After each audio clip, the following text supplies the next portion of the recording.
بسم اللہ الرحمن الرحیم. ناظرین آپ دیکھ رہے ہیں ٹاپ نیوز. آج ٹاپ نیوز میں ہم بات کریں گے کہ آپریشن بنیان مرصوص کی کامیابی پر فیلڈ مارشل عاصم منیر کا سیاسی قیادت کے راز میں شہیہ پاک فوج کے شعبہ تعلقات عامہ ISPR کے مطابق شہیہ میں صدر مملکت آصف علی زرداری، وزیر اعظم شہباز شریف، نائب وزیر اعظم اسحاق ڈار، چیئرمین سینٹ یوسف رضا گیلانی، اسپیکر قومی اسمبلی اعجاز صادق سمیت وفاقی وزراء، گورنر اور وزرائے اعلیٰ نے شرکت کی. اس طرح chairman, grand chief of staff committee اور chief of air and naval staff اور سیاسی جماعتوں کے سینئر قیادت اور اعلیٰ سرکاری کام اور تینوں سروسز کے سینئر افسران نے شرکت کی اور IMF کے ساتھ بجٹ اہداف پر اتفاق رائے نہ ہو سکا. مذاکرات جاری رکھنے کا اعلان.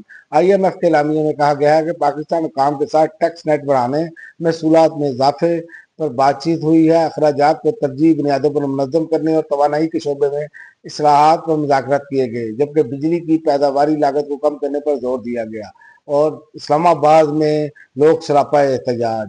اسلام آباد پبلک ٹرانسپورٹ کا کرایہ 100 روپے مقرر کر دیا گیا. شہری پریشان. 26 مئی 2025 سے نئی کرایہ پالیسی نافذ کی جا رہی ہے، جس کے تحت orange line, green line, blue line, electric feeder routes پر یکساں طور پر فی سفر کرایہ جو ہے 100 روپے مقرر کر دیا گیا ہے. اور شہباز شریف کے عمران خان کے خلاف ہرجانے کے دعوے پر کارروائی 2 جون تک ملتوی. لاہور کے ایڈیشنل ڈسٹرکٹ اینڈ سیشن جج نے وزیر اعظم محمد شہباز شریف کے بانی PTI عمران خان پر 10 ارب روپے جانے کے دعوے پر سماعت کی. اور اسی طرح پنجاب میں جو طوفان اس نے تباہی مچا دی، 9 افراد جاں بحق.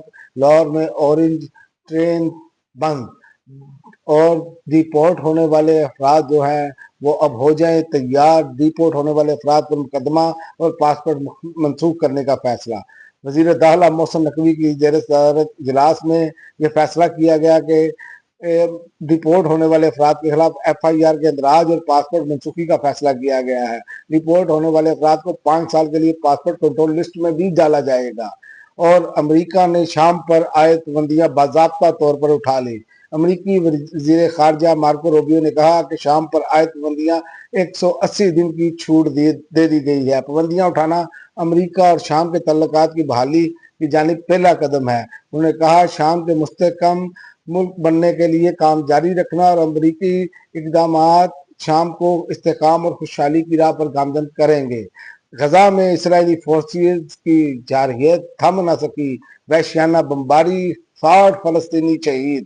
اسرائیلی فورسز کی جو جارحیت ہے اس میں نصیرات، خان یونس اور متعدد علاقوں میں وحشیانہ بمباری سے 60 فلسطینی شہید ہو گئے. عرب میڈیا کے مطابق صہیونی فورسز نے خوراک کے منتظر فلسطینیوں پر بمباری کر کے 5 افراد کو شہید اور 50 کو زخمی کر دیا. اور اس کے علاوہ جناح ہاؤس حملہ کیس اعجاز چودھری، عمر سرفراز چیمہ سمیت 252 افراد پر فرد جرم عائد. لاہور کی کوٹ لکھپت جیل میں ATC کے جج نے سماعت کی، جہاں ملزمان کو سخت سیکیورٹی میں پیش کیا گیا. اس موقع پر عدالت کو آگاہ کیا گیا کہ مقدمے میں نامزد 5 ملزمات دوران سماعت وفات پا چکے ہیں.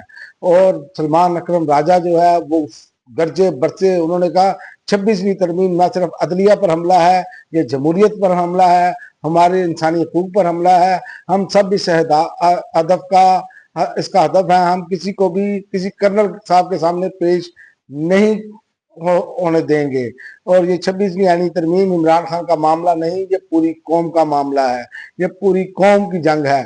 آج پوری قوم کو جنگ لڑنا ہوگی. اور اس کے علاوہ شاہ محمود قریشی کو جیل ٹرائل کے لیے PIC سے واپس جیل منتقل کیا گیا. شاہ محمود کا اب تک علاج مکمل نہیں ہوا، اس کے باوجود اسپتال سے لکھپت جیل منتقل کیا گیا ہے.